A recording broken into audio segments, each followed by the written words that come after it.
Wesh les amis, alors dans cette vidéo on va parler enfin d'Emmanuel Macron.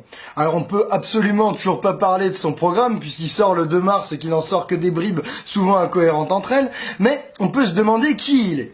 Qui est ce type? Alors beaucoup de gens ont entendu parler de son passage par la banque Rothschild, certains ont entendu parler de l'ENA, mais nous on avait envie de rentrer en profondeur dans ce qu'était son parcours. Comment ça se fait qu'un jeune peut-être brillant se retrouve si haut, si vite?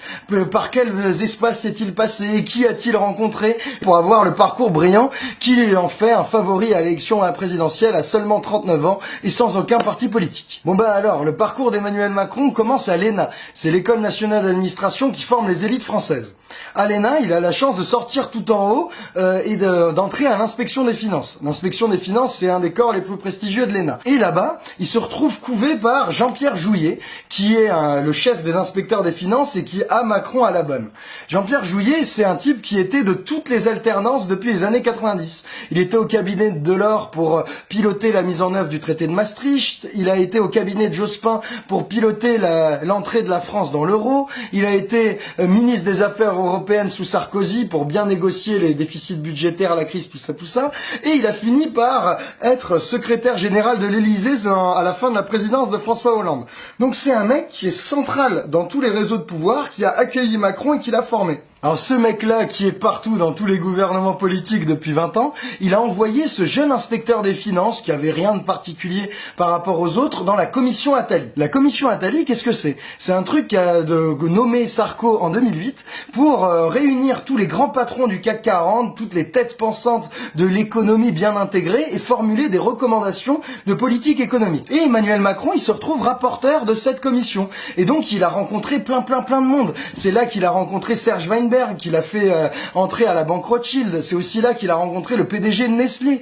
Et c'est avec Nestlé que, à la banque Rothschild, Emmanuel Macron a réalisé sa plus grande opération de fusion-acquisition. Et c'est comme ça qu'il est devenu millionnaire.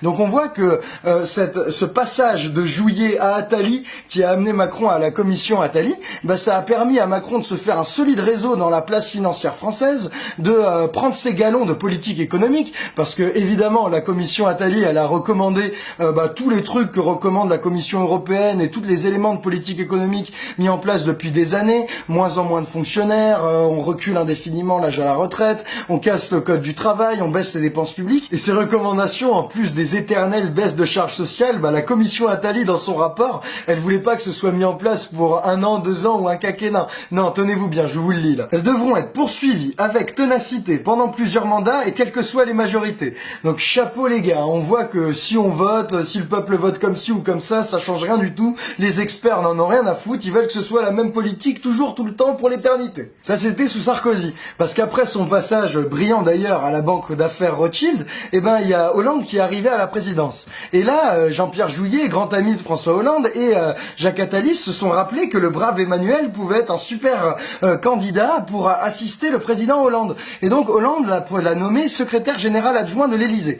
Alors ce poste, qu'est-ce que ça veut dire? Ça veut dire qu'il a accompagné, mis en œuvre et façonné énormément de mesures de politique économique du début du quinquennat de Hollande. C'est par exemple lui qui a fait le CICE, le crédit d'impôt de plusieurs dizaines de milliards d'euros sans contrepartie aux entreprises. C'est aussi lui qui a fait le pacte de responsabilité. Et Macron, au secrétariat général de l'Élysée, il se contentait pas simplement des mesures économiques. Il accompagnait aussi Hollande dans toutes les négos européennes. Donc Hollande, il avait bien confiance en lui, il avait tout bien fait, le brave Emmanuel. Et donc quand Montebourg s'est fait virer là en août 2014 du ministère de l'économie, Hollande a propulsé le jeune énarque directement à Bercy, ministre de l'économie à 36 ans. Chapeau l'artiste. Quand on voit son parcours en détail, on comprend mieux comment il a pu monter si vite et si haut en dehors de tous les partis. Ce qu'on comprend, c'est que le pouvoir, il est pas toujours là où on nous le montre. On nous montre que les jeux de pouvoir se jouent dans les primaires, dans les congrès politiques, des partis politiques, et que les débats à l'intérieur de l'UMP ou du PS règlent la question du pouvoir en France. Mais il y a un pouvoir qu'on nous montre pas. C'est le pouvoir des conseillers, des experts, de l'administration non élus, parce que ces gens-là, ils gravitent autour des dirigeants politiques, de droite ou de gauche, quelles que soient les majorités, et ils leur proposent à chaque fois les mêmes politiques, les mêmes recommandations de politique économique. Et ce pouvoir des coulisses, ce pouvoir caché qu'on nous montre pas, Emmanuel Macron, il le connaît très bien, il en est directement issu. Il est allé directement dans les instances du pouvoir, là où ça compte, à l'inspection des finances, au secrétariat de l'Élysée, dans toutes les commissions où s'élaborent les politiques économiques via les deux mentors Jouyet et Attali, et donc il a squeezé prioriser la case élection parti politique. Et c'est ça qui fait sa force. C'est que comme on l'a pas vu tremper dans mille magouilles, comme on voit sa gueule à la télé uniquement depuis 3 ans, eh ben on peut construire une image complètement nouvelle, fraîche, de renouveau, alors qu'il n'y a pas plus insider, qu'il n'y a pas plus coutumier du vrai pouvoir, le vrai pouvoir technocratique qu'Emmanuel Macron. C'était en somme le candidat idéal pour nous arnaquer à cette élection présidentielle. Nous, il nous reste qu'un seul moyen pour lutter contre cette arnaque, c'est de faire passer le message pour lutter contre cette supercherie. Puis bon, on se revoit vite pour dégonfler son programme parce qu'à mon avis, il y aura beaucoup à dire. Ciao les copains!